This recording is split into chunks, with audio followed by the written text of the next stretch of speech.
Hi there, Linda Artesani Accounting. So this week is about entering, finally, we're to the point where we're entering the data. And this part is really about entering the opening balances in the trust ledger accounts and the opening AR. Most firms, when you book in the book to tax, that transaction where you're booking in the balance sheet of a tax return, most attorneys that I work with, they are cash basis at tax time. So what happens when they're tax basis at tax time is their balance sheet's going to reflect that. There'll be no accounts receivable, no accounts payable on the books. So when you start to bring the scenario into real world, it's you have to book that in because there was in fact open accounts receivable, maybe open accounts payable. There's definitely need to bring in the records for the open trust balances. So in this scenario, we're looking at someone who's coming off of a desktop situation. They're coming off of maybe a PC law. Maybe they're coming from another software like Cosmolex or something like that, where they need to completely move on to QuickBooks Online. And they're the same existing company. So we're moving the records from a system that's not working to a system that is working for them to be working in QuickBooks. Maybe taking them off a desktop, making them more modernized to the cloud-based system. But you're going to need to show where the records ended on one system and show where they begin on another. But when it comes to doing this kind of record keeping, you want to not have to refer back to the old software. You want to have the whole picture inside of QuickBooks. And that means you might have to rebuild all the data that was inside of the other system when it comes to the open balances. So when it comes to any open accounts receivable, you want to have that inside of QuickBooks. You want to have that inside so you have the whole picture. You want to have all the open accounts receivable, which will mean you going in and entering all the invoices, dating them in the past. So you want to date them in the date that they happen. So when a client pays you, you're able to tick off the invoices and not just put in an open balance. I see that with clients sometimes when they migrate over, they just throw the total balance in. If there's 4 invoices attached to it, it makes messy accounting. And really, the right way to do it is to just enter all the invoices. Now, when it comes to the trust accounting, there's 2 thoughts here, 2 ways, 2 methods. You can consider that whatever's on the old system, if you're in PT law and whatever's on that old system for the opening balance, you just start with debiting the trust bank account and crediting all the individual trust ledgers. If a client disputes the amount, then you'll have to go back and go into like PC law and look at the whole rundown of all the invoices, all the retainer deposits, any money moved out for expenses. You'll have to go back there to get the rundown and pull up the open invoices, not the open invoices, the paid invoices to prove out that balance. My opinion, depending on the volume, and we do a lot of data migration, so we actually backbuild a lot of files, and my staff does an amazing job with that. I don't get into doing it too at all, really. I don't do that kind of work. They do it. But if I was doing a smaller file, I might just go back and rebuild what happened in the scenario. So we're going to take you through that step.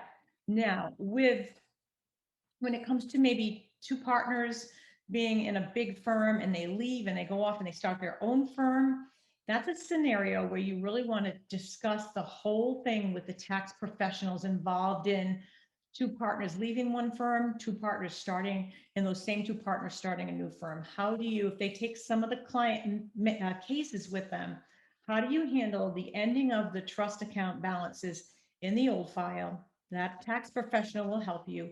How do you enter the opening balances? Because that's going to have a whole history, a whole story to it with how you enter that, because maybe there was money involved, maybe the partners have to pay the old firm. However that is, you need to find out those details. You can't just assume. So you really need to get involved with the tax professionals that are involved in partners leaving and partners going to a new firm. This is something that happens if you work with attorneys. You haven't had that happen yet. You will see it because it's something they dance around all the time, especially at the end of the year. They kind of time it for the end of the year and they leave and they take their cases with them. And you have to understand the ins and the outs of the whole thing. You want to see the new partnership agreement. Make sure you ask those questions when you discuss that transfer over to the new firm. And these are questions we get really deep into with our accountants law lab. So it's a resource. If you are a little bit nervous because you know this is going to happen with the lawyers that you're working with, join us over there and we'll definitely help you. And I'll provide links in the post that goes with this video.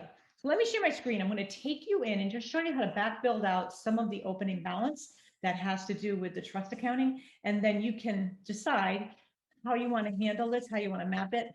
My preference, back build it all, hire somebody if you need to restate all the ins and outs of each balance, because you really want to preserve it all in one software. Let me share my screen. So I wanted to take you into one of my clients that I have to show you. Now I'm in the AR side. So I'm in the invoicing tab. I'm under the customers. We probably have renamed clients. And I'm just showing you that, at the beginning of the year, we started this file, the very beginning of the year, and this person did have $728.19 owed to their, to this firm. And because we switched from one software to the other, I want to show that. So I just have to create the invoice, basically create the invoice, show it's overdue. And then if you're making the move during the year, you want to rebuild up to those dates so that you have an accurate reflection of what's open.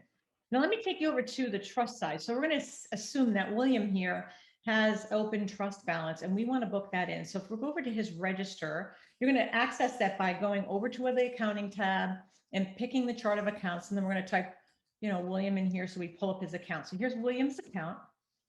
You can see that I'm in his trust liability account.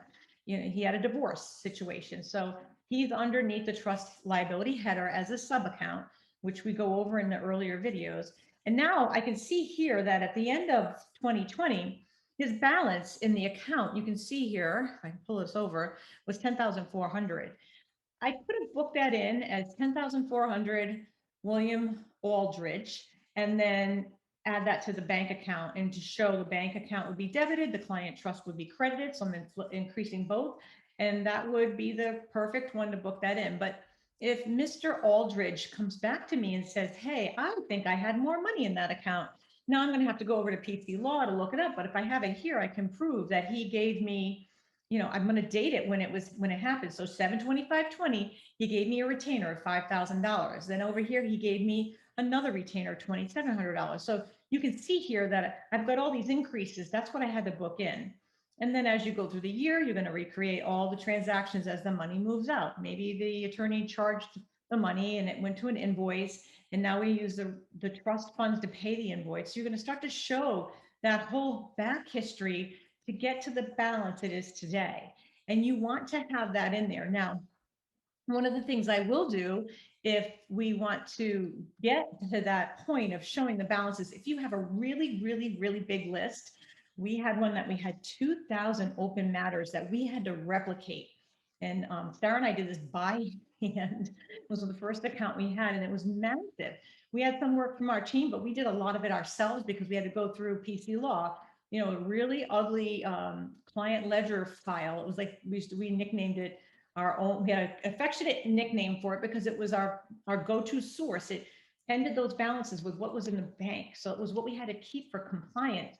When we went back to that, we went through and added all these, we recreated. So if you think of the trust ledgers, because it's not the client's money, think of them as little mini bank accounts for each client. You are replicating the ins and the outs of that bank account. So that's part of really doing this work to make sure that at the end of the day, if you booked in that journal entry for bank balance here, on the debit side, credit was all the client ledgers, as you start to recreate, like as I do Williams, I'm going to finish Williams. I'm going to go, yes, his balance is 10,200. I'm going to go back to that journal entry. I'm going to have that open, that journal entry, the beginning balance one. I'm just going to remove his amount. I'm going to lower his bank account balance by that 10,200 and then move on to the next. So eventually I'm going to get through every single account. I know it seems like redundant work, but for me, it works in my brain that when I'm done, the bank account's going to show zero. The client trust ledgers are going to have all their history back built in, and you're going to have perfectly clean new records to start the day. I hope that's helpful. And you want to see more in this series, please hit the subscribe button. I'd love for you to follow me, and for any videos, we keep building on them every single week. If you're interested in not doing this kind of work, it's the work we do. So if you're moving off of one software and moving to another, migrating over, we specialize in data migration. So certainly reach out for that. And if you are an accountant or bookkeeper, want to learn more about partnerships dissolving and opening up, client engagements, whatever, we have all those topics in the lab. All the links will be provided inside of this video. Until next week, bye now.